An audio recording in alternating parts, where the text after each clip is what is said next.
আচ্ছা, আমরা গতদিন আলোচনা করছিলাম 225-এর খ ধারা পর্যন্ত। মোটামুটি আমার ইউটিউব চ্যানেলের থেকে এখানে দিতে হচ্ছে, কারণ এখানে সরাসরি হোয়াটসঅ্যাপে 10 মিনিট 15 মিনিটের উপরে নিচ্ছে না। এটা আপনারা জানেন কিনা আমি জানি না। যার কারণে ইউটিউবে দিয়ে ওখান থেকে আবার এখানে আপনাদের ট্রান্সফার করা লাগে। আর সরাসরি দিলে দেওয়া যায় যে 10 মিনিট 5 মিনিট সর্বোচ্চ 15 মিনিট পর্যন্ত নেয়, তার বেশি আর নেয় না। তাহলে আমরা আজকে বাকিটুকু একটু আলোচনা করি, সুযোগ থাকলে আমরা কিছু প্রশ্ন নিয়ে আলোচনা করব, আর এর মাঝামাঝি আমরা প্রশ্ন নিয়ে আলোচনা করব। 225-এর খ ধারা পর্যন্ত আলোচনা করছি। এখানে কিন্তু 220 থেকে 225 ধারা পর্যন্ত গুরুত্বপূর্ণ একটু আলোচনা। আমি আরেকবার একটু আলোচনা করি যে আপনি গ্রেপ্তার করার ক্ষমতা সম্পন্ন অফিসার হয়ে যদি বেআইনিভাবে কাউকে গ্রেপ্তার করেন তাহলে আপনার শাস্তি হবে 220 ধারা।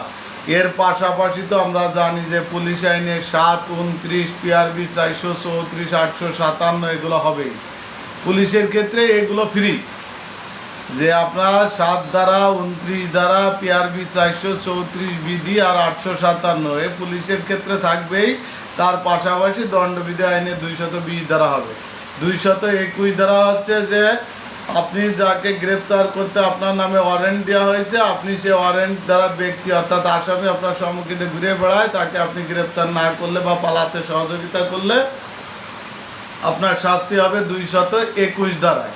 222 ধারা যে আসামিকে দণ্ডপ্রাপ্ত অর্থাৎ আদালত কর্তৃক যাকে সাজাপ্রাপ্ত দেওয়া হয়েছে সেই আসামিকে আপনি গ্রেপ্তার করতে বাধ্য। হওয়া সত্ত্বেও যদি আপনি তাকে গ্রেপ্তার না করেন এবং তাকে পালাতে সহায়তা করেন তাহলে আপনার শাস্তি হবে 222 ধারা। তারপরে পুলিশ হেফাজত হইতে হোক বা আসামি স্কটের হেফাজতে হইতে হোক বা আইন হেফাজতে হইতে যদি কোনো আসামি পালায়ন করে, অর্থাৎ আপনার অবহেলার দরুন যদি কোনো আসামি পালায়ন করে তাহলে আপনার শাস্তি হবে 223 ধারায়।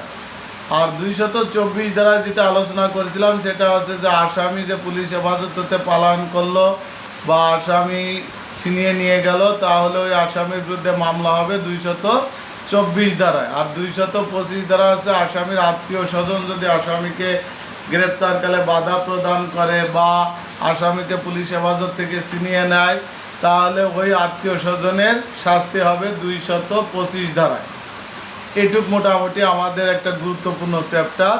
আমরা এরপরে আজকে আলোচনা করব আমাদের 230 এগুলো পড়ার দরকার নেই। আমরা 268 ধারা আর 264 65 আছে যে আপনার বাটখারা, এটা দণ্ডবিধির ক্ষেত্রে প্রশ্ন আসে না, যার কারণে আমাদের এটা দরকার নেই। আমরা 268 ধারা হচ্ছে গণউপদ্রব, এটা একটা সংজ্ঞা জেনে রাখবেন যে এখানে সংজ্ঞা দেওয়া আছে 268 ধারা।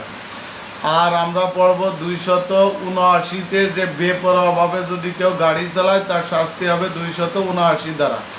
আর বলা আছে 290 ধারা যেটা 290, যেটা আপনি মনে করেন রাত্রে টহল ডিউটিতে আসেন, এরকম প্রশ্ন হয় যে আপনি একজন যৌনকর্মীকে গ্রেপ্তার করলেন তাহলে তার বিরুদ্ধে কত ধারায় মামলা দিবেন। এটা ডিএমপি অধ্যাদেশ হলে সেটা 34 ধারায়, আর দণ্ডবিধি আইনে 290 ধারায় মামলা দেওয়া হয়। এটা আমরা সবাই যেটা জানি, যেটাকে 290 বলা হয়। এটা হচ্ছে সেই 290 ধারা। আমাদের গুরুত্বপূর্ণ ধারা আছে 295 ধারা, যেটা ধর্মীয় অনুষ্ঠান অর্থাৎ ধর্মীয় কোনো স্থানে যদি কেউ অপবিত্র করে, ধ্বংস করে বা ধ্বংস করার চেষ্টা করে তাহলে তার শাস্তি হবে 295 ধারা। যেটা আমরা বিগত সালগুলো দেখছি, এখান থেকে প্রশ্ন হয়েছে 295 থেকে 297 থেকে 298 ধারার থেকে, যে ধর্মের কোনো পবিত্র স্থানে যদি কেউ অপবিত্র করে তাহলে তার শাস্তি হবে 295 ধারা। যেমন আপনার মন্দিরের ভিতরে যদি মুসলমানদের কোনো কিছু রেখে আছে, ধর্মীয় অনুষ্ঠানকে অপবিত্রতা করে তাহলে তার শাস্তি হবে 295 ধারা। এটা আর যেটা আমাদের যদি এটা অনলাইনের মাধ্যমে যদি কেউ প্রচার করে সেটা হচ্ছে আমাদের সাইবার সুরক্ষা যে অধ্যাদেশ তৈরি করা আছে সেইখানে আমাদের মনে হয় 26 ধারা এই যে ধর্মীয় প্রতি আঘাত আনার শাস্তির কথা বলা আছে। এটা হচ্ছে যদি অনলাইনের মাধ্যমে হয়, আর অনলাইনের বাইরে যদি হয় সেটা হচ্ছে আমাদের এই যে দণ্ডবিধি আইনে 295 ধারা। 295 আর 96 ধারা হচ্ছে ধর্মীয় স্থানে যদি কেউ গোলযোগ করে, গোলযোগটা বলতে আমরা যেমন আমাদের ওয়াজ মাহফিল বা ঈদগাহ এইসব অনুষ্ঠানে যদি কেউ গোলযোগ সৃষ্টি করে তাহলে তার বিরুদ্ধে মামলা হবে 296 ধারা। আর 297 ধারা আমরা সবাই জানি যে সমাধির স্থান অর্থাৎ কবরস্থান বা চিত্তাকলায় এখানে যদি কেউ অনাধিকার প্রবেশ করে বা অবমাননা করে তাহলে তার শাস্তি হবে 297 ধারা, যেটা আমরা সবাই জানি এটা যে কবরস্থানের ভিতর থেকে লাশ তুলে যদি তার সাথে কেউ যৌন সঙ্গম করে বা করে তার শাস্তি যে 297 ধারা। বিগত সালে এরকম একটা প্রশ্ন আসছে। আর 298 ধারা হচ্ছে ধর্মের কে নিয়ে উস্কানিমূলক যে প্রতি কোনো কথাবার্তা বলে বা আঘাত আনে বা ধর্মের প্রতি অনুভূতি সৃষ্টি করে তাহলে তার শাস্তি হবে 298 ধারা। এই 298 সাথে আমরা 295 ব্যবহার করতে পারি। তাহলে এই চ্যাপ্টারটা নিয়ে কারো কোনো সমস্যা আছে কি না? 295, 96, 97, 98, যা কিন্তু একটা জটিল জায়গা। এই জায়গা থেকে কিন্তু বিশেষ করে প্রায় পরীক্ষায় প্রশ্ন আসছে যে ধর্মীয় প্রতি আঘাত আনা বা মন্দির ভাঙ্গে ফেলানো বা ধর্মীয় বিষয় নিয়ে কেউ খারাপ মন্তব্য করা, এই যে 295 আর 298 দ্বারা এখানে আসবে।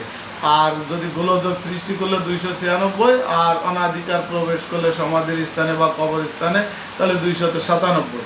এই জায়গাটা কি ক্লিয়ার? আমরা আমাকে ভাই একটু হাই হ্যালো দিতে হবে।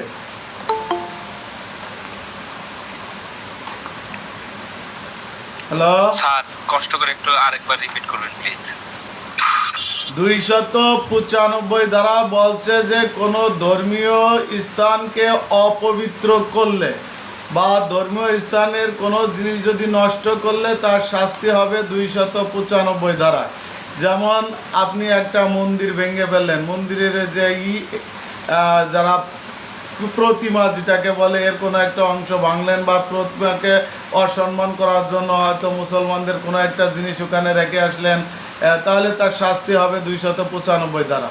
আর 296 ধারা বলছে যে এইসব অনুষ্ঠানে যদি কেউ গোলযোগ অর্থাৎ একটা বিশৃঙ্খল সৃষ্টি করলো, মারামারি চেষ্টা করলো, যেমন আমাদের ওয়াজ মাহফিলে মারামারি চেষ্টা করে অথবা আমাদের ঈদগাহে কেউ ধর্মীয় স্থানে কোনো কিছু নিয়ে বিতর্কিত একটা গোলযোগ সৃষ্টি করলে তাহলে সেখানে তার বিরুদ্ধে মামলা হবে 296 ধারা। আর কবরস্থানে এগুলো হচ্ছে পবিত্র স্থান, এখানে যদি কেউ অনাধিকার প্রবেশ করে যদি এখানে কোনো খারাপ কোনো কার্যক্রম করে তাহলে তার শাস্তি হবে 297 ধারা। আর 298 ধারা যেটা হচ্ছে উস্কানিমূলক ধর্মের প্রতি বিরূপ মন্তব্য বা বিভিন্ন ধরনের আচরণ সৃষ্টি করে বা খারাপ মন্তব্য করলে বা আঘাত আনলে বা অনুভূতি আনলে তার শাস্তি হবে 298 ধারা। এই ছিল হচ্ছে আমাদের এই জায়গার চ্যাপ্টারটা। আর যদি আপনারা ক্লিয়ার হন তাহলে আমি খুন আর নরহত্যা এই চ্যাপ্টারটায় যাবো। এটা একটা গুরুত্বপূর্ণ বিষয়। 299, 300 ধারা। হ্যাঁ ক্লিয়ার, আপনারা একটু মেসেজ দিলে বোঝা যাবে। 299 ধারা হচ্ছে অপরাধজনক নরহত্যা, আর 300 হচ্ছে খুন। এটা হচ্ছে শুধু সংজ্ঞা। এই অপরাধজনক নরহত্যা কাকে বলে, খুন কাকে বলে, এই ধরনের প্রশ্ন হয় বা অপরাধজনক নরহত্যা খুনের মধ্যে পার্থক্য, এখানে থেকে প্রশ্ন বিগত সালগুলো আসছে। বা অপরাধজনক নরহত্যা আর সকল অপরাধজনক নরহত্যা খুন, সকল খুনই অপরাধজনক নরহত্যা কিন্তু সকল অপরাধজনক নরহত্যা খুন না, এরকম একটা প্রশ্ন হয় এখানে। আমরা আগে বুঝি খুনের ক্ষেত্রে 4টা উদ্দেশ্য আছে। এই বিষয়টা ব্যতীত বাকি সবই অপরাধজনক নরহত্যা। খুন করতে হলে আপনার পূর্ব পরিকল্পিত থাকতে হবে, আক্রোশমূলক হতে হবে, তারপরে আপনার স্বয়ং সেখানে থেকে হত্যাকে নিশ্চিত করতে হবে, তাহলে সেটা খুনে পরিণত হবে। যে যদি কোনো ব্যক্তি অপর কোনো ব্যক্তিকে পূর্ব পরিকল্পিতভাবে বা আক্রোশমূলকভাবে এমন কোনো অস্ত্র দ্বারা তাকে আঘাত করে যার ফলে উক্ত ব্যক্তির মৃত্যু ঘটে তাহলে তাকে খুন বলে। এই যে 4 ধরনের বিষয়, যে আপনার সাথে তার পূর্বে শত্রুতা আছে, তারপরে আপনার প্রতি তার একটা আক্রোশ আছে এবং আপনি উপস্থিত থাকিয়া কোনো অস্ত্র দ্বারা তাকে আঘাত করলেন এবং আঘাত করে তার মৃত্যুকে আপনি নিশ্চিত করলেন, তাহলে সেটা খুনে পরিণত হবে। এটা হচ্ছে 300, আর এর শাস্তি হচ্ছে 302। আর এর বাইরে যেগুলো হত্যা হবে সেটা অপরাধজনক নরহত্যায় পরিণত হবে। অপরাধজনক নরহত্যা যে বিষয়গুলো আমরা জানি যে আপনি হয়তো কাউকে আঘাত করার চেষ্টা করছেন কিন্তু সেখানে খুন হবে এটা আপনি জানতেন না, কিন্তু ওই আঘাতে খুন হয়ে গেছে।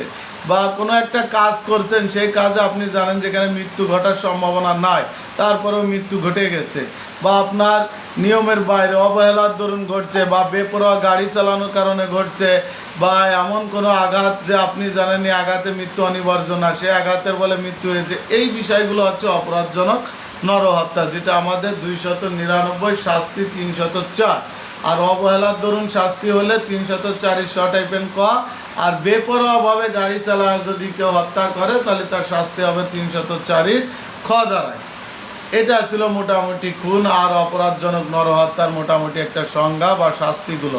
আর মৃত্যুদণ্ডে দণ্ডিত হইয়া যদি কোনো ব্যক্তি পুনরায় আবার খুন করে তার শাস্তি হবে 303 দ্বারা। এটা দণ্ডবিধি আইনের সর্বোচ্চ শাস্তি বলে আমরা জানি 303। তার একমাত্র শাস্তি হচ্ছে ফাঁসি। এটা হচ্ছে 303-এর মূলত আলোচনা। এরপরে আমরা পড়ব 307 দ্বারা, যেটা খুবই গুরুত্বপূর্ণ, খুনের চেষ্টা।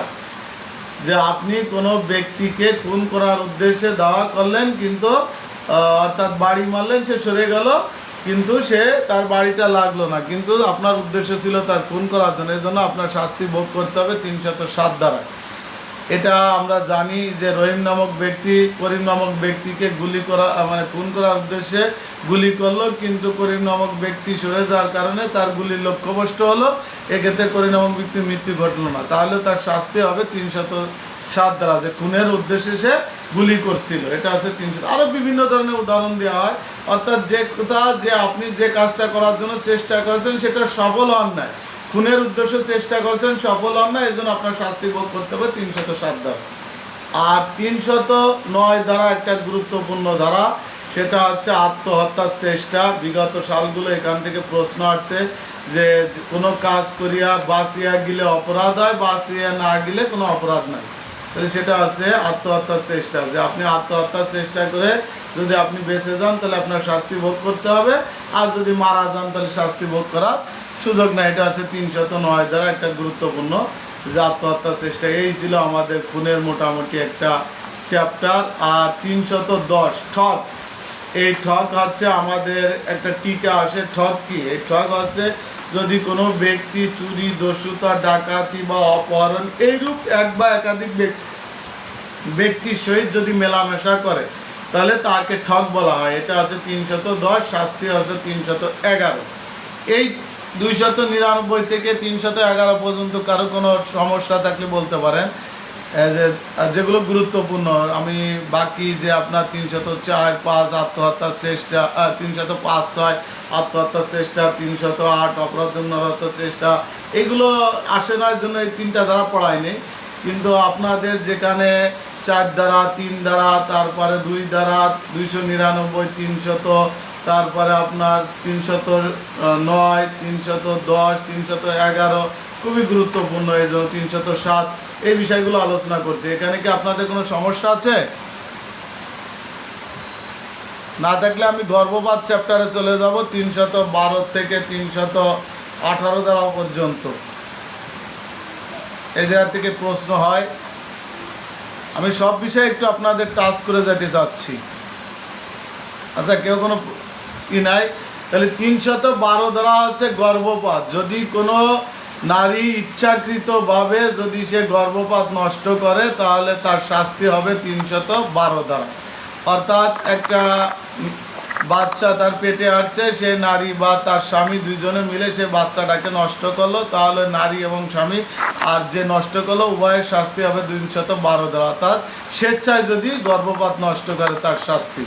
আর 313 দ্বারায় যেটা বলছে সেটা হচ্ছে যে নারীর সম্মতি ব্যতীত, অর্থাৎ 12 দ্বারায় তার সম্মতি ছিল গর্ভপাত করার জন্য, নষ্ট করার জন্য। 13 দ্বারা আছে তার সম্মতি ছাড়া যদি গর্ভপাত করায় তাহলে তার শাস্তি হবে 313 দ্বারায়। অর্থাৎ যে ব্যক্তি করালো সে আর যে ডাক্তার করালো সে, দুজনের শাস্তি হবে 313 দ্বারা। 314 দ্বারা আছে গর্ভপাত করাতে যায় যদি নারীকে মৃত্যু ঘটায় তাহলে তার শাস্তি হবে 314 দ্বারা। আর 315 দ্বারা হচ্ছে যে কোনো শিশু যাতে ভূমিষ্ঠ হতে না পারে এই জন্য ভূমিষ্ঠ পথে বাধা সৃষ্টি করা বা তাকে ভূমিষ্ঠ হওয়ার পথে মৃত্যু কার্যকারী করা, এই জন্য তার শাস্তি হবে 315 দ্বারা। আর 316 ধারা হচ্ছে গুরুত্বপূর্ণ ধারা, যে অপরাধজনক নরহত্যার উদ্দেশ্যে যদি কোনো শিশুর মৃত্যু ঘটায় তাহলে শাস্তি হবে 316 ধারা। যেমন কোনো নারীকে আঘাত করার ফলে সেই নারীর পেটে সন্তান যদি মৃত্যু হয় তাহলে সেই ব্যক্তির শাস্তি হবে 300 কত ধারা 16 ধারা। যেমন ক নামক ব্যক্তি ক নামক গর্ভবতী মহিলাকে আঘাত করলো, আঘাতের ফলে ক নামক গর্ভবতী মহিলার পেটের সন্তান মারা যায়, এই ক্ষেত্রে ক নামক ব্যক্তির শাস্তি হবে 316 ধারা। ওই ব্যক্তির কিন্তু উদ্দেশ্য ছিল না বাচ্চাকে নষ্ট করা, তার উদ্দেশ্য ছিল ওই গর্ভবতী মহিলাকে আঘাত করা, কিন্তু ওই আঘাতের ফলে তার বাচ্চা নষ্ট হয়ে যায়, এই জন্য ওই ব্যক্তির শাস্তি হবে 316 ধারা। আর 317 ধারায় যেটা বলা আছে সেটা হচ্ছে যে 12 বছরের কম বয়স্ক কোনো শিশুকে তার পিতা মাতা কোনো পরিত্যক্ত স্থানে ফেলে রাখে, তাহলে তার পিতা মাতার শাস্তি হবে 317 ধারায়। আর 318 ধারায় যেটা বলা আছে যে সেটা হচ্ছে যে আপনার মৃত দেহ গোপন করা, যে কোনো ব্যক্তির সন্তান মৃত সন্তান জন্মগ্রহণ করছে সেই সন্তানকে কারো কাছে প্রকাশ না করে রাত্রে যে কবরস্থান মানে কোনো মাটিতে পুঁতে রাখে, বা তার জন্ম নিবন্ধন সরকারি যে কার্যক্রম সেগুলো না করে তার সন্তানকে পুঁতে ফেলা বা কাউকে না জানায়, এই ধরনের কাজ করলে তার পিতা মাতা বা অভিভাবকের শাস্তি হবে 318 ধারায়। তাহলে আমরা 312 ধারায় পেলাম যে স্বেচ্ছাকৃত গর্ভপাত করার শাস্তি, 313 ধারায় পেলাম যে মহিলার সম্মতি ব্যতীত যদি কেউ গর্ভপাত করে তার শাস্তি, 314 ধারা পেলাম যে গর্ভবতী মহিলাকে গর্ভপাত করানোর সময় যদি মৃত্যু ঘটায় তার শাস্তি, 315 ধারায় যেটা পেলাম সেটা হচ্ছে যে কোনো শিশু ভূমিষ্ঠ হওয়ার পথে বাধা প্রদান করা বা ভূমিষ্ঠ হওয়ার পথে তার মৃত্যু কার্যকর করার শাস্তি। আর 316 ধারায় হচ্ছে গর্ভপাত মানে গর্ভবতী মহিলাকে আঘাত করার ফলে তার পেটের সন্তান অর্থাৎ অপরাধজনক নরহত্যাজনিত কোনো কাজ করার জন্য তার শাস্তি 316 ধারা। 317 ধারা বলছে যে 12 বছরের কম বয়স্ক কোনো শিশুকে পরিত্যক্ত স্থানে ফেলে রাখা। আর আপনার 318 ধারা হচ্ছে মৃতদেহ গোপন করার শাস্তি। এই ছিল হচ্ছে গর্ভপাত চ্যাপ্টারের মূলত আলোচনা। এখানে যদি কারো কোনো সমস্যা থাকে বলতে পারেন, না হলে আমি আরেকটা গুরুত্বপূর্ণ চ্যাপ্টার এখানে হচ্ছে আপনার 319 থেকে আমাদের 338-এ শর্ট টাইপের ক ধারা পর্যন্ত এখানে আঘাত আর গুরুতর আঘাতের বিষয় নিয়ে আলোচনা করা আছে। খুবই গুরুত্বপূর্ণ চ্যাপ্টারটা। আপনাদেরকে গর্ভপাত নিয়ে কোনো সমস্যা আছে, না হলে আমি সামনে চলে যাব। আমাকে একটু কমেন্ট করেন। হ্যাঁ, আঘাত তো আমি পড়াবো ভাই। হ্যাঁ, আর সিরিয়াল ভাই আচ্ছা। আঘাত আমাদের 319 দ্বারা হচ্ছে শুধু আঘাতের সংজ্ঞা, যে যদি কোনো ব্যক্তি অপর কোনো ব্যক্তিকে দৈহিকভাবে এমন কোনো আঘাত করে যার ফলে তার দৈহিক পীড়া বা যন্ত্রণা সৃষ্টি হয় তাকে আঘাত বলে। যে তাকে এমন একটা বাড়ি দিছে বা এমন একটা চোট দিছে তার শুধু যন্ত্রণা হয়েছে বা পীড়া হয়েছে, এটাকেই আঘাত বলে। এটা হচ্ছে 319 ধারার কথা। 320 ধারা গুরুত্বপূর্ণ একটা ধারা, গুরুতর আঘাত। এই গুরুতর আঘাতের সংজ্ঞা আছে এখানে 8টা কোটেশন আছে। আমি এমনভাবে আপনাদের 1 মিনিটে বুঝাই দিব যে 8টা কোটেশন আপনি কিভাবে লিখবেন, একদম সহজ পদ্ধতি। 8টা কোটেশন আপনি দেখেন, আপনারা অনেকে হয়তো সকালবেলা মুখস্থ করেন, বিকেলবেলা ভুলে যান, আবার প্রতিদিন পড়েন, আবার দেখা যায় 1 সপ্তাহ পরে যে এটা আপনার মনে থাকে না। আমার দিকে একটু তাকান যে 8টা কোটেশন আপনি কিভাবে রাখবেন। সিরিয়ালভাবে আপনি নিয়ে নেবেন, আমি একটু যা সহজ করে। প্রথমে হচ্ছে আমরা চোখ, তারপরে হচ্ছে কি কান, তারপরে হচ্ছে মুখ, তারপরে হচ্ছে দন্ত অর্থাৎ দাঁত, তারপরে হাত পা, তারপরে হচ্ছে পুরুষাঙ্গ, তারপরে হচ্ছে 20 দিন। এখানে 8টা কথা বলা আছে। তাহলে আমরা সহজ পদ্ধতিতে যেটা বলি, যদি 2 চোখের জ্যোতি নষ্ট করে বা চোখ যদি নষ্ট করে ফেলায় তাহলে সেটা গুরুতর আঘাতে আসবে। আর কানের শ্রবণ শক্তি যদি নষ্ট করে সেটা গুরুতর আঘাতের আওতায় চলে আসবে। মুখমণ্ডল যদি বিকৃতি করে তাহলে এটা আপনার গুরুতর আঘাতের আওতায় চলে আসবে। দন্ত অর্থাৎ দাঁত যদি ভেঙে ফেলায় তাহলে এটাও গুরুতর আঘাতের আওতায় চলে আসবে। তারপরে হাত পার শক্তি সমূহ যদি নষ্ট করে তাহলে এটা আপনার গুরুতর আঘাতের আওতায় চলে আসবে, অর্থাৎ অঙ্গগ্রন্থ। তারপরে অঙ্গগ্রন্থ যদি স্থানচ্যুত করে, অর্থাৎ ভেঙে ফেলায় দেয়, হাত ভেঙে অন্য জায়গা পড়ে আছে, পাও ভেঙে অন্য জায়গা পড়ে আছে, এই স্থানচ্যুত করলে সেটাও গুরুতর আঘাতের আওতায় চলে আসবে। আর একটা হচ্ছে আপনার পুরুষ অঙ্গ যদি কর্তন করে, এটা। আর একটা হচ্ছে আপনার যে 20 দিন পর্যন্ত যদি আপনাকে এমন আঘাত করেছে যে আঘাতের ফলে আপনি 20 দিন পর্যন্ত হসপিটালে যদি থাকেন। এই যে 8টা কোটেশন, তাহলে আমরা কি পেলাম? চোখ, কান, মুখমণ্ডল, দাঁত, হাত পা স্থানচ্যুত করা, হাত পার অঙ্গ সঙ্গত নষ্ট করা, পুরুষ অঙ্গ নষ্ট করা, আর 20 দিন পর্যন্ত হসপিটালে থাকা। এটা হচ্ছে আপনার 8টা কোটেশন গুরুতর আঘাতের। দেখেন এখানে সহজ, আমি আরেকবার বলি। চোখ, কান, মুখ, দন্ত অর্থাৎ দাঁত, তারপরে অঙ্গগ্রন্থ শক্তি সমূহ, অঙ্গগ্রহ স্থানচ্যুত করা, এখানে 2টা কথা। আর একটা আছে আপনার প্রসঙ্গ কেটে ফেলানো, আর একটা হচ্ছে আপনার যে এমন আঘাত করছে যার ফলে আপনি 20 দিন পর্যন্ত হসপিটালে ভর্তি থাকবেন। এই ছিল আপনার মোটামুটি আপনার আঘাতের আপনার চ্যাপ্টার, যেটা গুরুতর আঘাতের 8টা কোটেশন। আমার মনে হয় যে এর সাথে আর সহজভাবে আপনাকে কেউ গুরুতর আঘাতটা বুঝাইতে পারবে কিনা আমি জানি না। আমি আবারও বলি, কারণ এখানটা এই জায়গাটা আপনারা ভুলে যান। প্রথমে আপনি চোখে হাত দিবেন, তারপরে কান, তারপরে হচ্ছে মুখমণ্ডল, তারপরে হচ্ছে দাঁত, তারপরে হচ্ছে অঙ্গ প্রত্যঙ্গ। মনে করেন আমরা হাত পাওয়া দিলাম, এটা একটা অঙ্গ প্রত্যঙ্গ, এটা স্থানচ্যুত করছে। আর একটা বলছে যে এটা শক্তি সম নষ্ট করছে। তারপরে নিচে যায় আমাদের প্রসঙ্গ যদি কেউ নষ্ট করে, আর আছে এমন আঘাত করেছে কোনো একটা জায়গায় যে আমি 20 দিন পর্যন্ত হসপিটালে ভর্তি থাকতে বাধ্য। এই ছিল মোটামুটি আমাদের গুরুতর আঘাতের 8টা কোটেশন। আর এই গুরুতর আঘাতের আর সাধারণ আঘাতের শাস্তি, এখানে স্বেচ্ছাকৃত আঘাত হচ্ছে আমাদের কত দ্বারা? 321 দ্বারা। স্বেচ্ছাকৃতভাবে গুরুতর আঘাতের সংজ্ঞা আছে 322 দ্বারা, হলো সংজ্ঞার ক্ষেত্রে। আর শাস্তি আছে স্বেচ্ছাকৃতভাবে যদি কেউ আঘাত করে তার শাস্তি হবে 323 দ্বারা। মারাত্মক অস্ত্র দিয়ে যদি স্বেচ্ছাকৃত আঘাত করে তার শাস্তি হবে 324 দ্বারা। আর স্বেচ্ছাকৃতভাবে সাধারণ অস্ত্র দিয়ে যদি কেউ গুরুতর আঘাত করে তার শাস্তি হবে 325 দ্বারা। স্বেচ্ছাকৃতভাবে মারাত্মক অস্ত্র দিয়ে যদি গুরুতর আঘাত করে তার শাস্তি হবে 326 দ্বারা। এটাকে আপনাকে বুঝে নিতে হবে যে মারাত্মক অস্ত্র দিয়ে যদি গুরুতর আঘাত করে 326, মারাত্মক অস্ত্র দিয়ে যদি সাধারণ আঘাত করে তাহলে 324, তারপরে সাধারণ অস্ত্র দিয়ে যদি আঘাত করে 323, সাধারণ অস্ত্র দিয়ে যদি গুরুতর আঘাত করে তাহলে 325। এ হলো মোটামুটি আপনাদের এখানকার। আর 326-এ শর্ট টাইপেন করা হচ্ছে আপনার যে ইয়াসিড নিক্ষেপ করে যদি কারো মুখমণ্ডল, চোখ এগুলো নষ্ট করে তার শাস্তির কথা বলা আছে 326-এর ক। এখন এ দ্বারা মামলা হয় না, এখন অ্যাসিড নিক্ষেপ আইন বা নারী শিশু নির্যাতন আইনের ওখানে মামলা হয়।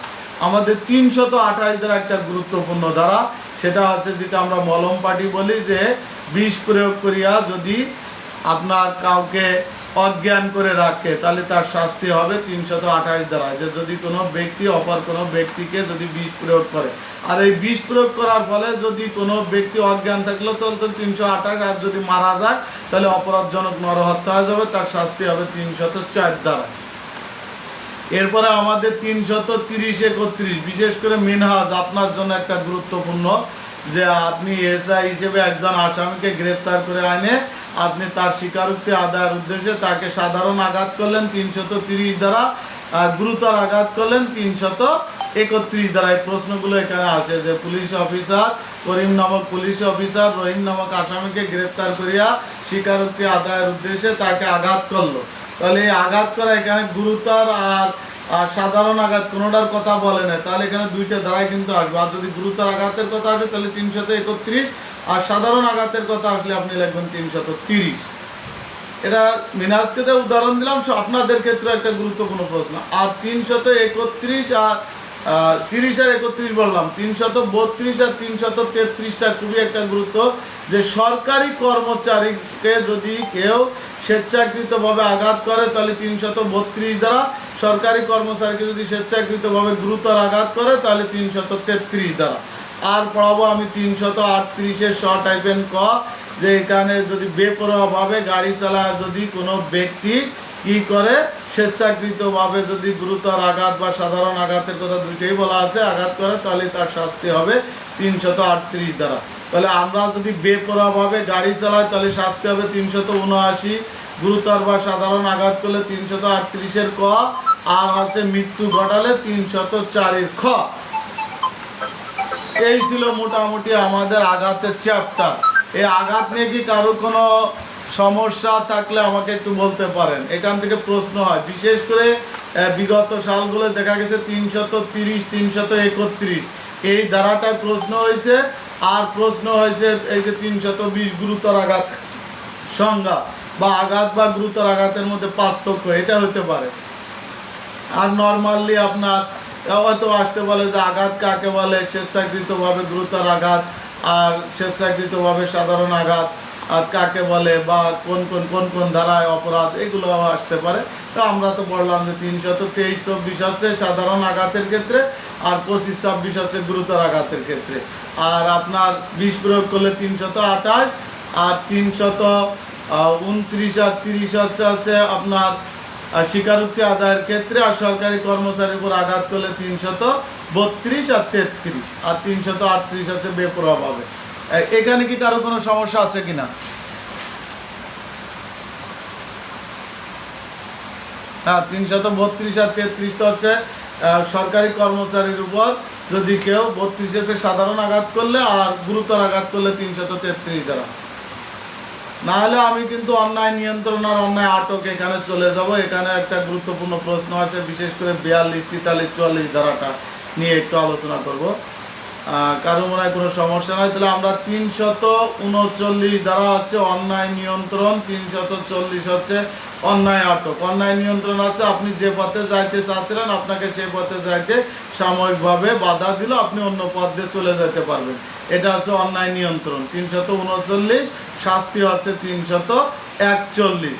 আর 340 হচ্ছে অন্যায় আটক, যে আপনাকে কোনো একটা নির্দিষ্ট স্থানে আটক রাখছে, যে আপনি সেখান থেকে আর বাইরে যেতে পারছেন না, সেটা হচ্ছে অন্যায় আটক, শাস্তি হচ্ছে 342। এই 342 হচ্ছে আপনাকে কয়দিন পর্যন্ত অন্যায় আটক রাখার শাস্তি? আপনার হচ্ছে 48 ঘন্টা পর্যন্ত যদি কেউ আপনাকে আটক রাখে তাহলে তার শাস্তি হবে 342 ধারায়। আর 343 ধারা আছে 3 থেকে 9 দিন পর্যন্ত যদি আপনাকে কেউ বেআইনিভাবে আটক রাখে তার শাস্তি। আর 344 ধারা আছে 9 থেকে, অর্থাৎ 10 থেকে 14 দিন পর্যন্ত। এখানে প্রশ্ন হয় যে ক নামক পুলিশ অফিসার ক নামক আসামিকে গ্রেপ্তার করিয়া 72 ঘন্টা পর তাকে আদালতে প্রেরণ করলো, ক নামক পুলিশ অফিসারের অপরাধ কি? তাহলে আমরা তো জানি যে 61 ধারা ফৌজদারি কার্যবিধিতে বলা আছে যে 24 ঘন্টার অধিক কাউকে থানা হাজতে আটক রাখা যাবে না, সে 72 ঘন্টা। তার মানে কি আমাদের কত 3 দিন আটক রাখার পরে তাকে প্রেরণ করছে, তাহলে তার শাস্তি হবে কত ধারায়? এই যে দণ্ডবিধি আইনের 343 ধারা। আর এর সাথে তো আমাদের যেটা আছে পুলিশের আইনে 729, 434, 857 এটা ব্যবহার করতে হবে। যদি আবার আসে যে ক নামক পুলিশ অফিসার ক নামক ব্যক্তিকে 48 ঘন্টা আটক রাখছে, তাহলে কিন্তু 42 ধারা আসবে। যদি 72 ঘন্টা আসে তাহলে 43 ধারা। যদি বলে 7 দিন, তাও 43 ধারা। যদি বলে যে আপনার 10 দিনের অধিক রাখছে তাহলে হবে 344 ধারা।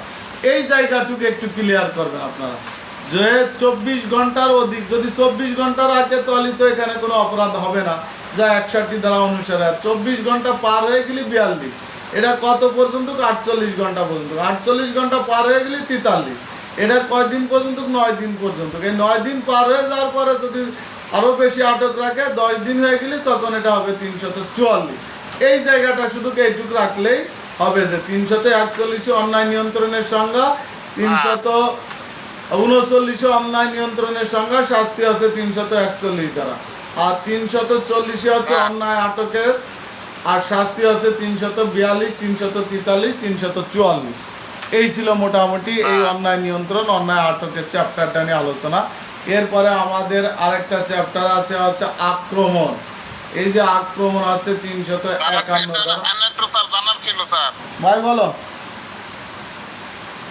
স্যার যেটা বলছেন 24 ঘন্টা যে বেআইনি আটকটা করে স্যার, বেআইনি আটক করলেও 24 ঘন্টা থাকলেও না, আমি বেআইনি আটকের কথা বলি না, আমি বলছি যে আমরা স্বাভাবিক নিয়মে 24 ঘন্টা পর্যন্ত একটা ব্যক্তিকে থানা হাজতে রাখতে পারবো। 24 ঘন্টা পার হয়ে গেলে সেটা অন্যায় আটক হয়ে যাবে, তখন এটা আপনার 42 দ্বারা চলে আসবে। আর যদি কেউ অবৈধভাবে যদি কাউকে আটক রাখে, সেটা তো আমি যে পিছনে পড়ে আসলাম 220 দ্বারায় তার শাস্তির বিধান রাখা হয়েছে। এখন তার পাশাপাশি সে কয়দিন রাখছে তার পাশাপাশি কিন্তু এই দ্বারাও চলে আসবে। এবার বলেন আপনার প্রশ্ন কি? ফেরদৌস, হ্যাঁ ঠিক আছে স্যার, ঠিক আছে? স্যার ঠিক আছে।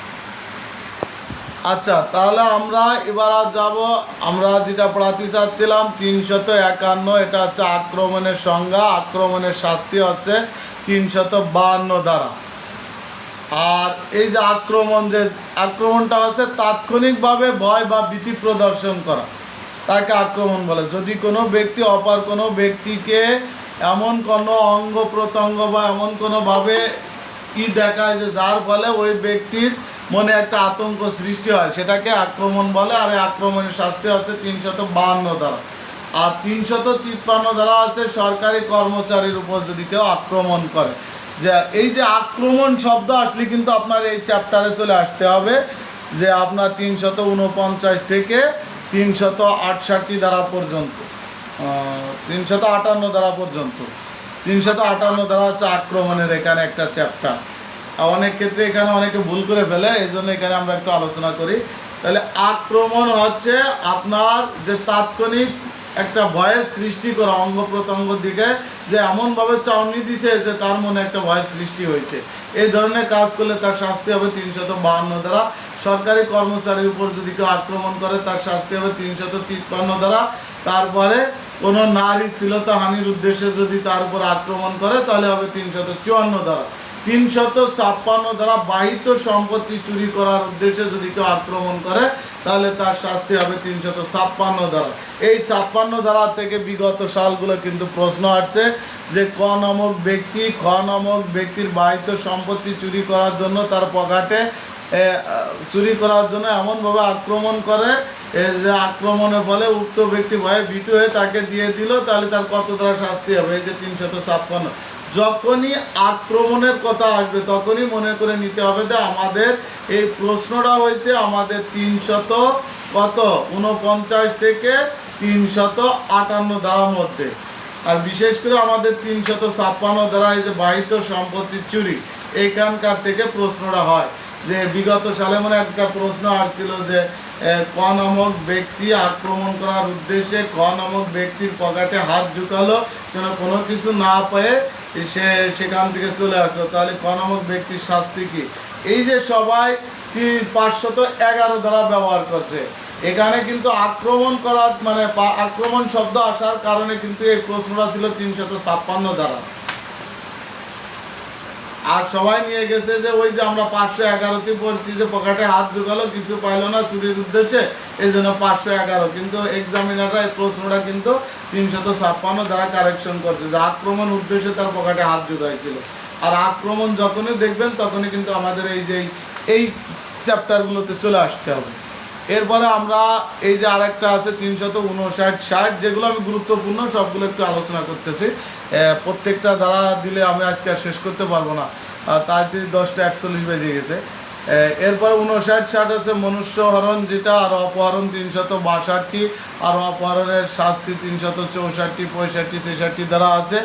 আর আপনার এই যে রক্ত মানে 16 বছরের বা 16 বছরের কম বয়স্ক কোনো শিশুর যদি শরীর থেকে কোনো কিছু নেওয়া হয় সেটা আছে 366 দ্বারা, 69 দ্বারার কথা বলা আছে এই। আর আমরা ধর্ষণ তো জানি, ধর্ষণ হচ্ছে কত দ্বারা? 375 সংজ্ঞা দেওয়া আছে 5টা, এটা সবাই কম বেশি জানি। তারপরেও আমরা বলি একবার যে ধর্ষণের সংজ্ঞা হচ্ছে নারীর ইচ্ছার বিরুদ্ধে তার সম্মতি ব্যতীত, তারপরে নারীকে ভয় দেখে সম্মতি আদায় করলে, আর একটা হচ্ছে নারী জানে যে পুরুষ তার স্বামী, পুরুষ জানে যে নারী তার স্ত্রী না। আর একটা হচ্ছে যে 13 বছরের 14 বছরের কম বয়স্ক কোনো শিশুর সাথে যদি তার সম্মতি সহকারে যৌন সঙ্গম করে তাহলে সেটা ধর্ষণের আওতায় আসবে। আর ধর্ষণের শাস্তি 376 দ্বারা। আর অস্বাভাবিক কামনা চরিতার্থ করিবার উদ্দেশ্যে যদি কেউ কোনো পশু বা মানুষের সাথে করে তাহলে তার শাস্তি হবে 377 দ্বারা। এরপরে আমাদের চুরির চ্যাপ্টার। চুরি হচ্ছে আমরা জানি সবাই কম বেশি যে 378 দ্বারা চুরির হচ্ছে 5টা শর্তর কথা বলা আছে। 379 হচ্ছে খোলা জায়গা থেকে চুরি, 380 হচ্ছে বাসগৃহেতে চুরি, 381 হচ্ছে চাকর কর্তৃক বা কেরানি কর্তৃক চুরি, আর 382 হচ্ছে আঘাত বা আক্রমণ করার উদ্দেশ্যে যদি কেউ চুরি করার উদ্যোগ নিয়ে চুরি করে তাহলে তার শাস্তি আছে 382 দ্বারা। এই ছিল আমাদের চুরি। তারপরে চুরির 5টা শর্ত তো আমরা জানি যে যদি কোনো ব্যক্তি কারোর দখলভুক্ত সম্পত্তি হইতে হবে, অস্থাবর সম্পত্তি হইতে হবে, অসৎ উদ্দেশ্যে হইতে হবে, তারপর এক স্থান থেকে অন্য স্থানে স্থানান্তর করতে হবে, এই 5টা, তাহলে সেটা চুরির আওতায় চলে আসবে। আর এই যে আমাদের বিশেষ করে 382 যে চুরি যদি আসে যে ক নামক ব্যক্তি কোনো গৃহে চুরি করার পূর্বে সে কি কোনো অস্ত্র সাথে করে নিয়ে গেল যে আঘাতপ্রাপ্ত হলে তা সে আঘাত করবে এরকম, তখন কিন্তু তার দ্বারা আসবে 382। কিন্তু এটাই যে চুরি করার উদ্দেশ্যে পূর্ব প্রস্তুতি কোনো অস্ত্র শস্ত্র নিয়ে গেল। আর 383 384 দ্বারা যেটা সেটা বলা আছে আমাদের অপরাধমূলক বল প্রয়োগ, যেটা আমরা চাঁদাবাজি বলে থাকি। এই চ্যাপ্টারটা থেকে এখানে প্রশ্ন হয় না। তারপরে সংজ্ঞাটা যে যদি কোনো ব্যক্তি অপর কোনো ব্যক্তিকে ভয় দেখিয়া কোনো কিছু অর্পণ করতে বাধ্য করে তাকে অপরাধমূলক বল প্রয়োগ বলে। আর অপরাধমূলক বল প্রয়োগ যদি ইচ্ছাকৃতভাবে দেয় তাহলে 384 দ্বারা, আর যদি না দেয় তাহলে হবে 385 দ্বারা। এখানে যে আপনি একে ভয় দেখালো, ভয় দেখার ফলে আপনি লেনদেন করলেন তাহলে হবে 384, আর লেনদেন যদি না করেন তাহলে শাস্তি হবে 300, লেনদেন না করলেও তার শাস্তি হবে 385 দ্বারা। এই পর্যন্ত 89 পর্যন্ত কিরকম আছে যদি বলেন আমি আলোচনা করবো কি না, নাহলে আমি 390 চলে যাব। সামনে এগোয় যান স্যার। 390 এই জায়গাটা একটা গুরুত্বপূর্ণ চ্যাপ্টার। এটা হচ্ছে দস্যুতা। দস্যুতার সংজ্ঞা 5-এর কম, অর্থাৎ 1 থেকে 4 জন পর্যন্ত দস্যুতা হতে পারে। যে যদি কোনো ব্যক্তি অপর কোনো ব্যক্তিকে তাৎক্ষণিকভাবে মৃত্যু বা গুরুতর জখমের ভয় দেখিয়া কোনো অস্থাবর সম্পত্তি অর্পণ করতে বাধ্য করে তাহলে তাকে দস্যুতা বলে। শুধু সদস্য সংখ্যা 4-এর কম। একই কথা, যদি 5 বা ততোধিক ব্যক্তি কোনো ব্যক্তির অস্থাবর সম্পত্তি তাৎক্ষণিকভাবে অর্পণ করতে মৃত্যু বা গুরুতর আঘাতের ভয় দেখায় তাকে ডাকাতি বলে। দুইটার সংখ্যাই এক, শুধু সংখ্যার পরিবর্তন। একটা সংখ্যা হবে 5-এর অধিক আর একটা সংখ্যা হবে 5-এর ডাউন। এটা হচ্ছে দস্যুতার ডাকাতির মধ্যে পার্থক্য বা সংজ্ঞা এটা। আর দস্যুতা স্বাভাবিকভাবে দস্যুতা করলে তার শাস্তি হবে 392, আর দস্যুতা কালে যদি আঘাত করে তার শাস্তি হবে 394, আর দস্যুতার উদ্যোগ গ্রহণ করলে হবে 393। উদ্যোগটা কি সেটা আমি একটু ক্লিয়ার করি। যে আপনি রাস্তাতে যাচ্ছেন, একজন ব্যক্তি এসে আপনাকে একটা ছুরি ধরে বললো তোমার কাছে কি আছে দাও, নাহলে আমি ছুরিতে আঘাত করব। আপনি তাকে তাৎক্ষণিক ধরে বসলেন, সে কিন্তু আপনার কাছ থেকে কোনো কিছু ছিনিয়ে নিতে পারে না। এইটাই ছিল তার উদ্যোগ। এই উদ্যোগের কারণে তার শাস্তি হবে 393 দ্বারা। আর যদি মালামাল নিয়ে যেত, যদি কোনো আঘাত না করতো তাহলে 392, আর যদি আপনাকে ছুরি দ্বারা আঘাত করতো তাহলে হতো 394। এই চ্যাপ্টারটুকু ক্লিয়ার?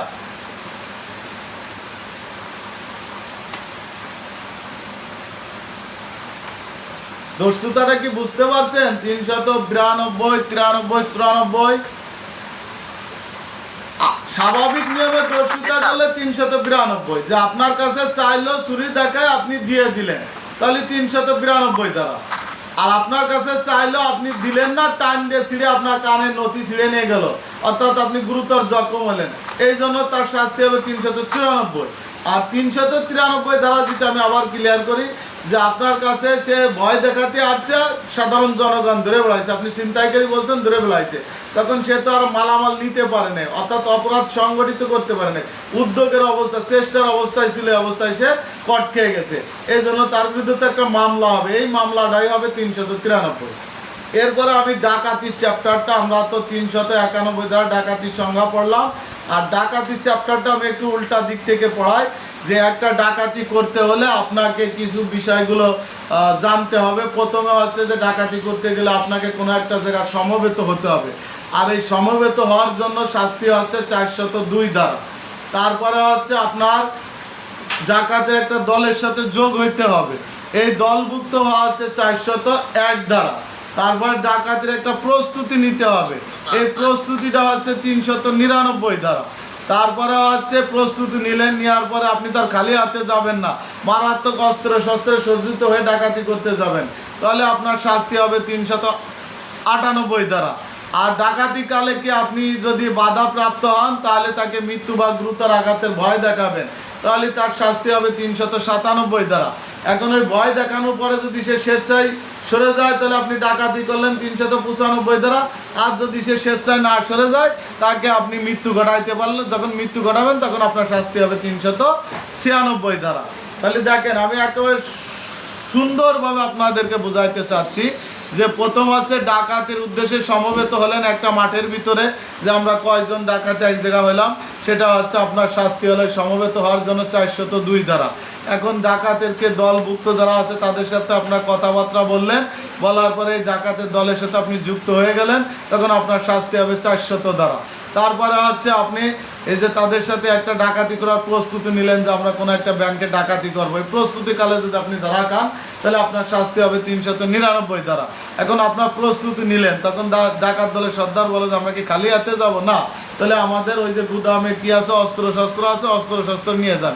এই অস্ত্র শস্ত্র নিয়ে আপনি ডাকাতের উদ্দেশ্যে রওনা হলেন, পথে ধরা গেলেন, তাহলে আপনার শাস্তি হবে 398 দ্বারা। এবার আপনি অর্থাৎ সে ব্যাংকে গেলেন ডাকাতের উদ্দেশ্যে, সেখানে একজন দারোয়ান আছে, তাকে আপনি বললেন যে তুই সরে যা, আমরা তোকে খুন করে ফেলাবো বা মৃত্যু বা গুরুতর আঘাতে বা গুরুতর জখম করবো, এই আঘাতের ভয় দেখালেন, এই সময় পুলিশ আপনাকে ধরে বসলো, তাহলে আপনার শাস্তি হবে 397 দ্বারা। এখন ওই ডাকাতের যে গার্ডম্যান সে আর সরল না, সে বাধা দিল, তখন আপনি তাকে গুলি করলেন, গুলি করলে আপনার শাস্তি হবে 396 দ্বারা, সে মারা গেল। আর স্বাভাবিকভাবে যখন আপনি ডাকাতি করে আসলেন আপনার শাস্তি হবে 395 দ্বারা।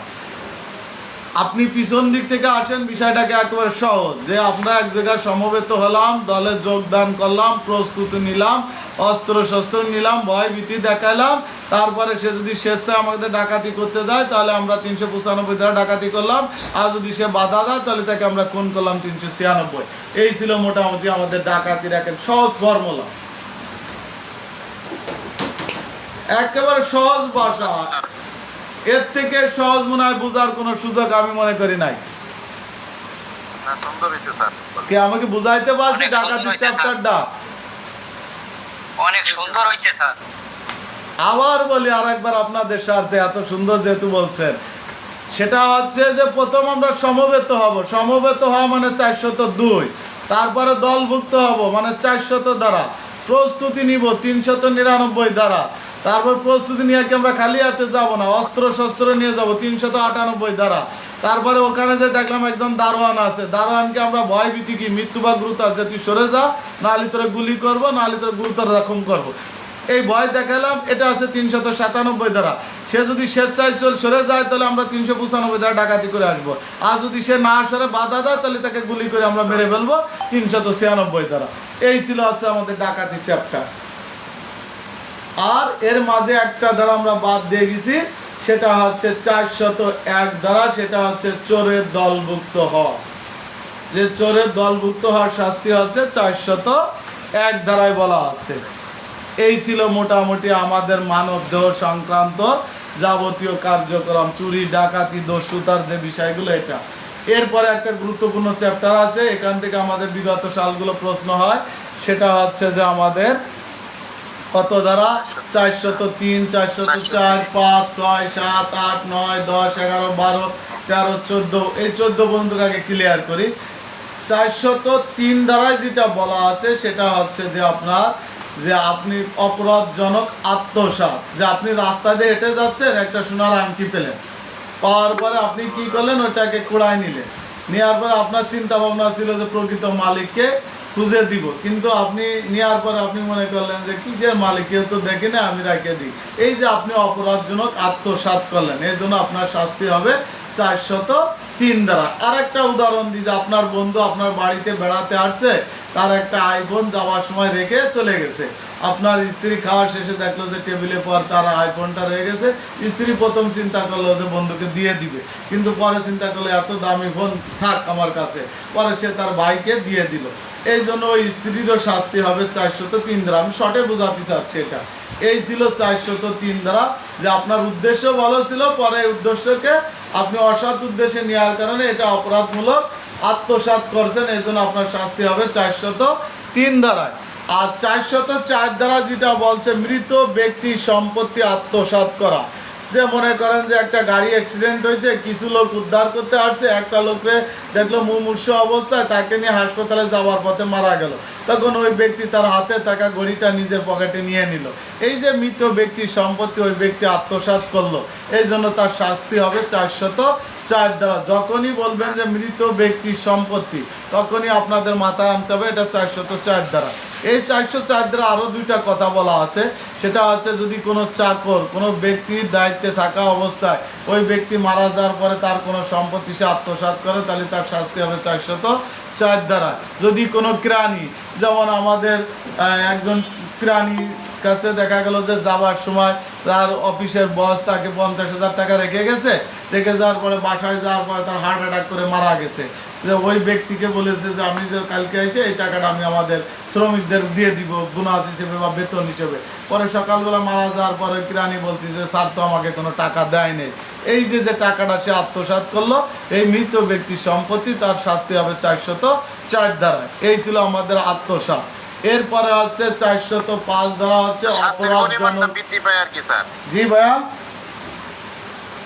শাস্তির পরিমাণটা জাস্ট বৃদ্ধি পায়। হ্যাঁ, শাস্তির পরিমাণ বৃদ্ধি আছে তো। চাকরের ক্ষেত্রে আর কিরানির ক্ষেত্রে শাস্তির পরিমাণ বৃদ্ধি।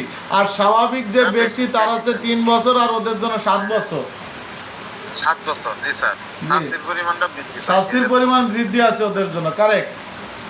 এখন তার শাস্তি লাগবে না, শাস্তির ফাংশন শেষ, সেই জন্য আর এগুলো বলতেছি না। এখন আমাদের 405 দ্বারা আর 406, 7, 8 যেটা এখানে 9 পর্যন্ত, এখানে যেটা বলা আছে এটা হচ্ছে অপরাধজনক বিশ্বাস ভঙ্গ। যে আপনি কোনো একটা মাল কোনো ব্যক্তির হেফাজতে রাখছেন, তাকে বিশ্বাস করে সেই ব্যক্তি আপনার এই মালটা খেয়ানত করলো, এটাকেই বলা হয় অপরাধজনক বিশ্বাসভঙ্গ।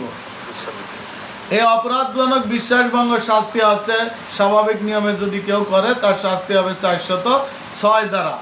আর বাহক কর্তৃক যদি অপরাধজনক বিশ্বাসভঙ্গ করে তার শাস্তি হবে 407 দ্বারা। এই বাহকটাকে, এই বাহকটা হচ্ছে আমরা যেটা বুঝি সেটা হচ্ছে আপনার যে আমরা যেটা এই যে বর্তমান দেখেন না, এই যে কি বলে, এই যে বিভিন্ন কোম্পানির মাধ্যমে আমরা অনলাইনে অর্ডার করি, কি বলে যেন পার্সেল দিয়ে যায়, যারা কোরিয়ার সার্ভিস ধরি আমরা, কোরিয়ার সার্ভিস আমরা বিশ্বাস করি, হ্যাঁ উবার বা কোরিয়ার সার্ভিসে আমরা কোনো একটা মাল পাঠাইলাম আমার গ্রামের বাড়িতে, এই ব্যক্তি পথের মধ্যে এই মালটাকে সে রেখে অন্য কিছু দিয়ে দিল। এই যে বাহক কর্তৃক তাকে আমরা কোরিয়ার সার্ভিসকে বিশ্বাস করে আমরা যে মালামালটা দিলাম, সে এটি খেয়ানত করলো, এই জন্য বাহকের শাস্তি হবে 407 দ্বারা। আর 408 দ্বারা হচ্ছে কেরানি কর্তৃক যদি কোনো বিশ্বাসভঙ্গ করে তাহলে তার শাস্তি হবে 408 দ্বারা। 409 দ্বারা একটা গুরুত্বপূর্ণ দ্বারা, যেটা আমাদের সরকারি কর্মচারী কর্তৃক যদি কোনো কাজ বিশ্বাসভঙ্গ করে, যেমন পেশাদার পুলিশ অফিসার হিসেবে আপনি কি করলেন, একটা সেকই ডিউটিতে থাকাকালে আপনি দেখা গেছে যে 50 বোতল পেনসিডিল পেলেন, আপনি 5 বোতল পেনসিডিল জব্দ তালিকা তৈরি করে বাকি 45 বোতল পেনসিডিল আপনি বিক্রি করে দিলেন।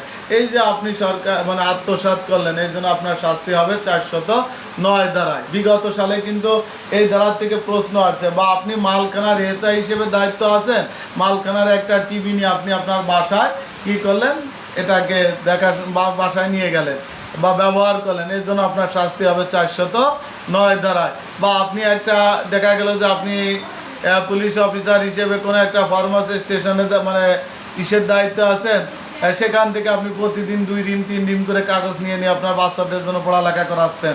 এই যে আপনাকে সরকার বিশ্বাস করে ওখানে দিয়েছে আর আপনি সেটা বিশ্বাসভঙ্গতা করলেন, এই জন্য আপনার শাস্তি হবে 409 ধারা। এটা ছিল আমাদের 409 ধারাটা। এত উদাহরণ দিলাম যে এই ধারার থেকে বিগত সালগুলো প্রশ্ন আসছে, যার কারণে এই ধরনের প্রশ্ন আপনাদের হতে পারে, এই জন্য আমি 409 ধারাকে ক্লিয়ার করলাম। এরপরে হচ্ছে 410 ধারা চুরাই মাল। এই যে 4 ধরনের মাল যে সম্পত্তি চুরির মাধ্যমে হস্তান্তরিত হয়েছে, দস্যুতার মাধ্যমে হয়েছে, অপরাধজনক বিশ্বাসভঙ্গের মাধ্যমে হয়েছে, অপরাধজনক তৎস্বরূপের মাধ্যমে হয়েছে, এইরূপ সম্পত্তিকেই চুরাই সম্পত্তি বলে। এটা হচ্ছে 410 ধারার কথা। 411 ধারা যেটা বলছে চুরাই মাল কেনা বেচা করা, আর 412 ধারা হচ্ছে ডাকাতি মাল কেনা বেচা করা, আর 400 কি ঠিক আছে 410, 11, 12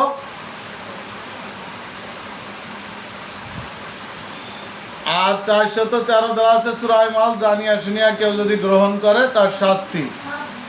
এই ছিল মোটামুটি আমাদের এই চ্যাপ্টারে আলোচনা। 415 ধারা হচ্ছে প্রতারণা, আর 416 ধারা হচ্ছে অপরের রূপ ধারণ করিয়া প্রতারণা, আর শুধু প্রতারণার শাস্তি আছে 417 ধারা, অপরের রূপ ধারণ করিয়া প্রতারণার শাস্তি আছে 419 ধারা, আর 420 ধারা হচ্ছে যে কারো বিশ্বাস অর্জন করিয়া যদি প্রতারণা করেন তার শাস্তি হবে 420 ধারা। এই ছিল হচ্ছে প্রতারণার মোটামুটি আলোচনা। আর 425 হচ্ছে অনিষ্ট সাধন, আর 487 হচ্ছে অনিষ্ট সাধনের শাস্তি, 429 হচ্ছে যে 10 টাকার অধিক 50 টাকা নিম্নে যদি কোনো ক্ষতি সাধন করে তার অনিষ্ট সাধন। এই অনিষ্ট সাধনের 2টা ধারা খুবই গুরুত্বপূর্ণ, 435 আর 436 ধারা আপনাদের জন্য খুবই একটা গুরুত্বপূর্ণ। যে যদি কোনো ব্যক্তি কারো গৃহে আগুন লাগায় অনিষ্ট সাধন করে তার শাস্তি হবে 436 ধারায়, আর 435 ধারা যেটা বলছে যে কৃষি ফসলে যদি কেউ অগ্নি সংযোগ করে ক্ষতি সাধন করে তার শাস্তি হবে হচ্ছে 435 ধারায়, আর 427 ধারা যে গাড়ি ঘোড়া ভাঙচুর করে যদি অনিষ্ট সাধন করে তার শাস্তি। ক্লিয়ার? এরপরে আমি আরেকটা চ্যাপ্টার পড়াবো, এখানে কিছু বলবেন কেউ? স্যার কথাটা আবার একটু রিপিট করেন স্যার। 425 দ্বারায় যেটা বলা হয়েছে সেটা হচ্ছে অনিষ্ট সাধন করার সংজ্ঞা। আর গাড়ি ঘোড়া নর্মালি কোনো কিছু যদি অনিষ্ট সাধন করে তার শাস্তি হবে 427 দ্বারা। যখন গাড়ি ঘোড়া অগ্নি সংযোগ করে তখন এই যে 427 দ্বারা তাদের বিরুদ্ধে মামলা হয়। আর বিশেষ করে 435 দ্বারা যেটা বলছে যে কৃষি ফসল যদি কেউ অগ্নি সংযোগ করে ক্ষতি সাধন করে তার শাস্তি হবে 425 দ্বারা। আর কোনো গৃহে যদি যেমন লুট মামলা, লুট মামলা একটা বলা আছে, এই যে গৃহে অগ্নি সংযোগ করে যদি কেউ কোনো গৃহে আগুন ধরায় দেয় তাহলে তার শাস্তি হবে আছে 436 দ্বারা। এই ছিল হচ্ছে অগ্নি সংযোগের দ্বারা বা অনিষ্ট সাধনের দ্বারা। এই যে 425 সংজ্ঞা, 427, 429, 435, 436 খুবই গুরুত্বপূর্ণ চ্যাপ্টার এখানে। আর এই যে 435-36 থেকে বিগত সালগুলো প্রশ্ন হয়েছে, আর 487ও মোটামুটি হয় অনিষ্ট সংজ্ঞা যদি আসে এটা। আর আমরা 441 এই জায়গা থেকে 460, 61, 62 পর্যন্ত একটা গুরুত্বপূর্ণ চ্যাপ্টার যেটা অনাধিকার গৃহে প্রবেশ। এই অনাধিকার গৃহে প্রবেশের অপরাধমূলক অনাধিকার প্রবেশ হচ্ছে 441 দ্বারা, তার অপরাধমূলক অনাধিকার গৃহে প্রবেশ হচ্ছে 442 দ্বারা, সংগোপনে অনাধিকার গৃহে প্রবেশ 443 দ্বারা। এইগুলো হচ্ছে সংজ্ঞার কথা বলা আছে। আর অপরাধমূলক অনাধিকার গৃহে প্রবেশের শাস্তি হচ্ছে 447 দ্বারা। আর অনাধিকার গৃহে প্রবেশের শাস্তি হচ্ছে 448 দ্বারা বলা আছে। আর 449 দ্বারা আছে মৃত্যুদণ্ডে দণ্ডিত করিবার উদ্দেশ্যে যদি অনাধিকার গৃহে প্রবেশ করে তার শাস্তি, যাবজ্জীবন কারাদণ্ডে দণ্ডিত করিবার উদ্দেশ্যে যদি কেউ অনাধিকার গৃহে প্রবেশ করে তার শাস্তি হবে 450 দ্বারা। 451 ধারা হচ্ছে কারাদণ্ডে দণ্ডিত করিবার উদ্দেশ্যে যদি কেউ অনাধিকার গৃহে প্রবেশ করে তার শাস্তি। 452 ধারা আছে আঘাত আক্রমণ ও অন্যায় নিয়ন্ত্রণ করিবার উদ্দেশ্যে যদি কেউ অনাধিকার গৃহে প্রবেশ করে তার শাস্তি। এইটুকু কি বুঝতে পারছেন যে 441-এর শাস্তি আছে 447 দ্বারা, 442-এর শাস্তি আছে 448 দ্বারা গৃহে প্রবেশের শাস্তি। আর এই যে একটা হচ্ছে মৃত্যুদণ্ড দণ্ডিত করিবার উদ্দেশ্যে কোনো অপরাধের জন্য যদি অনাধিকার গৃহে প্রবেশ করে তার শাস্তি হবে 449। যাবজ্জীবন কারাদণ্ডে দণ্ডিত কোনো অপরাধ করার উদ্দেশ্যে যদি কোনো অনাধিকার গৃহে প্রবেশ করে তার শাস্তি আছে 450। কারাদণ্ডে দণ্ডিত কোনো অপরাধ করার উদ্দেশ্যে যদি কেউ অনাধিকার গৃহে প্রবেশ করে তার শাস্তি হবে 451। আর হচ্ছে 452 হচ্ছে আঘাত আক্রমণ ও অন্যায় নিয়ন্ত্রণ করিবার উদ্দেশ্যে যদি কেউ অনাধিকার গৃহে প্রবেশ করে তার শাস্তি। এখানে আমাদের প্রয়োজন আছে 454 দ্বারা, যে দিনের বেলা যদি কেউ সংগোপনে অনাধিকার গৃহে প্রবেশ করে তার শাস্তি। আর কেউ যদি রাতের বেলা যদি সংগোপনে অনাধিকার গৃহে প্রবেশ করে তার শাস্তি হবে 457 দ্বারা। এই 454 457 এই দুইটা ধারাটা একটু ক্লিয়ার করেন, যে দিনের বেলা যদি কেউ সংগোপনে অনাধিকার গৃহে প্রবেশ করে তার শাস্তি হবে 454। রাতের বেলা যদি কেউ সংগোপনে অনাধিকার গৃহে প্রবেশ করে তার শাস্তি হবে 457 দ্বারা।